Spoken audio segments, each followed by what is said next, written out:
to Hardball. Many notable celebrities were following Barack Obama and John McCain during last year's conventions, but they're actually being followed now by Oscar-winning director Barry Levinson, director of blockbuster movies like Rain Man and Good Morning Vietnam and Wag the Dog. He decided to turn his camera on politically active actors in his documentary HollyWood about the modern-day relationship, something too close, between Hollywood and politicians. Let's take a look at his doc here, and then we'll hear from Barry Levinson. A lot of people think that celebrity advocacy is just another way of getting your name in the papers, and that's actually the last thing in the world that I'm here for. I'm really just here to listen and to learn. I would doubt that you need another photo op. I think you're probably okay. I'm not really here for any other reason, and then here I am trying to educate myself as a young woman in America, and I'm wondering if I'm actually being irresponsible when I'm asked a question about something regarding this, and I don't know how to answer it because I just don't have enough information. Right. And it sounds like such a cop-out to say I'm not educated about that. I don't want to speak on a subject that I know very little about. I think that the people think that we're very careless with our opinions and that our beliefs are quite casual. I love that. Who doesn't like Anne Hathaway? Barry, thank you for coming on the show. You know, my dentist, Tom Boyle, and he has a house in Cape May, New Jersey, and he would be sitting on the beach, and one of the neighbor's kids was that person, Anne Hathaway. And it's just amazing how, you know, in the business you're in, somebody goes from being somebody next door to being a movie star. And the next thing you know, people like me are asking him, like last night, Woody Harrelson was on Hardball, and I'm asking where he stands in Afghanistan. And he blew me away. He just said, well, how would I know? I'm an actor. Why don't they never do that? They always say, well, that's a very important question. And then they give me some pontification. No, and the truth is, and the truth is, in fact, Anne and her feelings, because just a couple years, and, you know, since she's been really known, and suddenly she's being asked with questions that she doesn't necessarily know answers to. She wanted to go to the DNC. She wanted to see the process, see how it works. And suddenly there you are in a spotlight with a microphone in your face.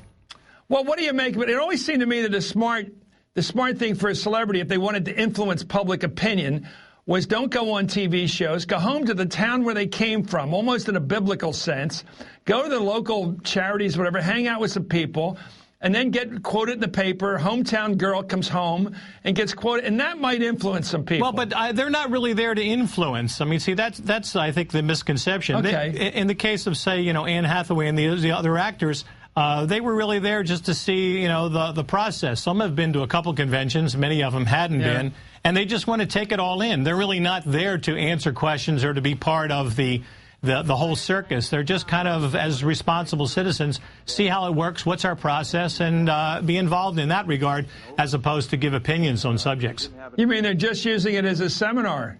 Well, they're learning in some cases, and a few are there not to support candidates, but simply to highlight certain causes they feel very strongly about. You know, I don't know about that. You know, I had Sarandon on. I've always liked her in the movies, and I had her on back when in the Chicago convention, a DNC convention back there with Clinton renomination. And then she was on for Nader, and I said, you're for Nader? And she said, yeah. And I said, you're big on capital punishment? Yes. She said, I'm against it. And then I asked the Katie Couric question, the best question in the world, the obvious one. So where's Nader on capital punishment? And she didn't know. And then she and Tim Robbins, another guy I respect, got real mad at me and stormed off. I mean, they don't know what they're talking about in a lot of cases. Well, I mean, first of all, there are very few that are really that support candidates that actually come out for it, because they're sort of so, you know, put down for actually, you know, having an opinion on that most of them really don't get involved in the supporting of it. They just have certain issues that they are concerned about. Yeah. You know, that whole kind of thing, that of this concept of the Hollywood elite, of the demonizing of those in Hollywood, and therefore they can't say anything about any of the issues, as opposed to some are responsible citizens. Some may say the right things or the wrong things. I mean, they are just people. They are citizens in the end of the day. So what's the advice you would give them? I know you're here to talk about your documentary. I'm going to see it, but isn't the smart move to limit, like when you go to a racetrack, only bet on the horses you know, is to stick to a couple issues you understand? Well, that's part of one of the aspects of the documentary, which is actually said at different times. Because, you know, most celebrities in terms of Hollywood basically don't really speak out. There's only a very few that actually do, because they are and have always been political. Most of them don't, because there is no upside to any celebrity speaking out on behalf of a candidate. There's no real upside to it. There's only a negative to it. They get nothing from it. Really? No, I mean, you know, it's not going to enhance your career in any way because you support so-and-so. You may support that person. You're not going to get another job because of it. You're not going to get a writing assignment or a directing assignment just because you happen to be passionate about a given candidate. So, but there is a negative to it because whoever you or whatever you support, almost 50% of the people are going to be opposed to what you have to say. So there isn't really an upside. You know, I once went to a Barbra Streisand concert, and I like her, and I was really amazed. I think she was amazed. I talked to her afterwards, and she asked the audience, how many people here voted for the Republican candidate in the last election? How many voted for the Democrat? And it was almost 50-50. And she was blown away. She thought everybody at her concert would be a liberal Democrat. And a lot of Republicans, I know they're going to be amazed to hear this, a lot of Republicans like Barbra Streisand.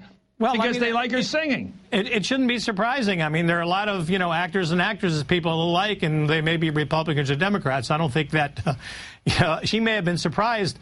I'm actually surprised that she's surprised because, you know, music and how people enjoy it should have actually no political definition to it. But we live in a strange time where we polarize everything. We want to make every issue a polarizing issue, which is unfortunate and in some ways is kind of bringing our entire political system to a halt. Great. You're one of the greatest directors ever, Barry. Thank you so much for coming on Hardball. Good luck with the documentary, HollyWood. It's out there now. Thank you.